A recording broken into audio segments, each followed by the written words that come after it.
Assalamualaikum warahmatullahi wabarakatuh. Apa khabar semua? Okey, cikgu hari ni nak ajar bahasa Melayu. Okey, jom. Hari ni kita akan belajar bahasa Melayu KSSRPK pembelajaran tahun 4. 4.0 aspek seni bahasa. 4.1 bercerita. 4.1.1 mengujarkan dialog. Okey, apa itu dialog? Okey, dialog. Dialog ni merupakan sejenis perbualan di antara dua atau lebih makhluk hidup. Okey, contoh. Dalam kelas cikgu mengajar kamu. So itu adalah ada dialog dia. Bila cikgu bercakap macam ni, dia ada dialog dia antara dua atau lebih makhluk hidup. Okey, jadi hari ni tugasan anak murid yang disayangi semua perlu mengujarkan dialog. Ujarkan dialog.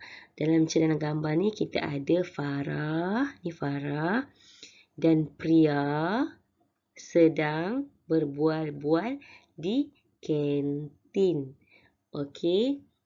Ni Farah dan ini Pria.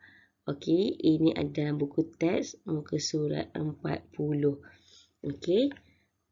Jom kita tengok apa yang Farah bualkan bersama Pria.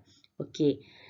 Okey, Farah cakap, Pria, Faiz akan buat persembahan silat pada minggu hadapan. Lepas tu, ni Pria jawab apa? Pria cakap, wah, baguslah. Di manakah tempatnya? Okey. Lepas tu, Farah jawab lagi. Di Karnival Seni Persembahan Peringkat Daerah. Okey.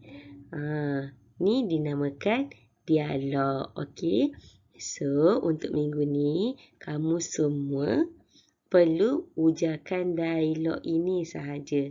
Cikgu tak naklah kamu runsing-runsing, pening-pening fikir nak ujarkan dialog apa. Hanya perlu baca dialog yang ada dalam buku teks ni. Okey? Macam ni. Pria, Faiz akan membuat persembahan silat pada minggu hadapan. Tu Pria jawab, wah, baguslah.